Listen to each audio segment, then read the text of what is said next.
तर नमस्कार मित्रांनो, हा आपला तिसरा ब्लॉग आहे आणि तिसरा ब्लॉग हा खूप छान होणार आहे कारण आमच्या घरी प्रसादासाठी किंवा फराळ पाण्यासाठी दर एकादशीला दिंडी येत असते। आज दिंडी येणार आहे तर मीही चाललोय घरी, तुम्हाला दाखवतो। बस आजचा ब्लॉग इथूनच सुरू होणार। तर तुम्ही दिंडीचे दर्शन घ्या, मीही दिंडीचे दर्शन घेतो आणि निघतो घरी जाण्यासाठी। आपला एडिटिंग आणि डिझाईनचा सेटअप आहे। दिंडी वरून आलो की आपण थोडं काम करू, तर सध्या आपल्याला काढतो आणि निघू आपण।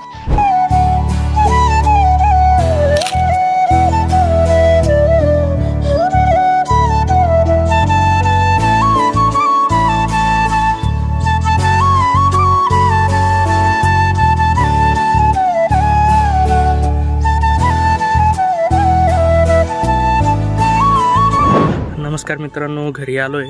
आता दिंडी पण येणार आहे थोड्याच वेळात, तर थोडंसं आवराआवर करायची आहे। म्हणजे त्यांना एवढ्या उन्हामध्ये सावलीमध्ये थोडा फटा वगैरे टाकून झाडझूड करून त्यांना बसवायला करायचं आहे आपल्याला। तर चला ते करू। ताई साहेबांनी किती मस्त रांगोळी काढलीत आणि हे पूर्ण दिंडीच्या बसण्यासाठी हा पूर्ण ते तयार केलेलं आहे, तेही रांगोळी वगैरे सडा वगैरे टाकून।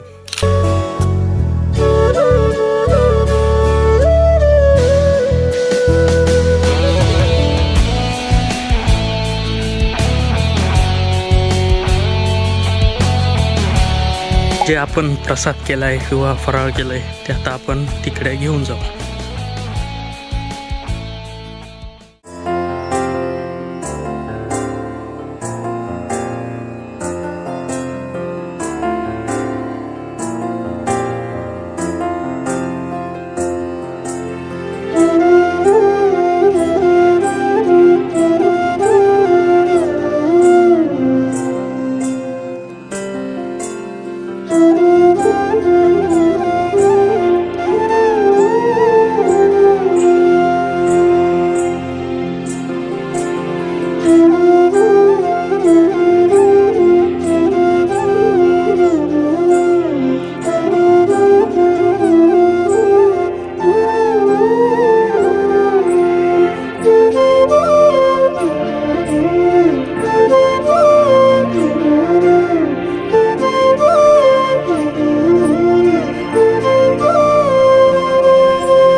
आता आपलं फराळाचं राहिलेलं आहे ते करून घेऊ, भेटू फराळाचं झाल्यावर।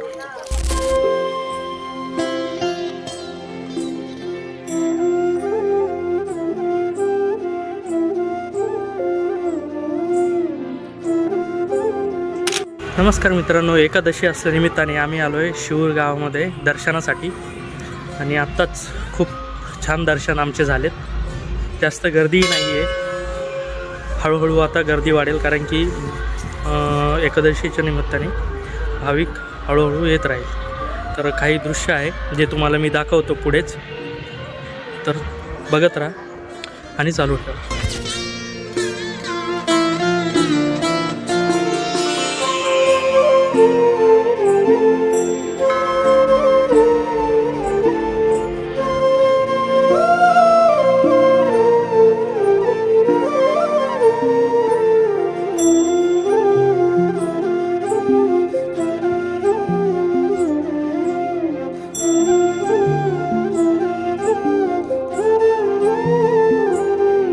तुम्ही बघू शकता तिथे खूप जुन्या पिढ्या आहेत ज्या खूप आनंदाने आपल्या गोष्टी शेअर करत आहे, बसले आहे तेही देवाच्या दारात। आपापले सर्व दुःख वगैरे विसरून आनंदाच्या गोष्टी एकमेकांसोबत शेअर करतात, एकमेकांसोबत बोलतात। असं आजकालच्या काय म्हणतात सोशल मीडियाच्या दुनियेमध्ये आजकाल असं कुठे खूप कमी बघायला मिळतं। ते बघायचं असेल तुम्हाला कुठे तर कुठल्याही एखादं श्रद्धास्थानवर भेट द्या, तिथे तुम्हाला सोशल मीडिया दिसणार नाही। आनंदाच्या गोष्टी, प्रेमाच्या गोष्टी, आपुलकीच्या गोष्टी, एक सुख समाधान तिथे तुम्हाला दिसून मिळेल। आता तुम्ही बघू शकता खूप छान वातावरण।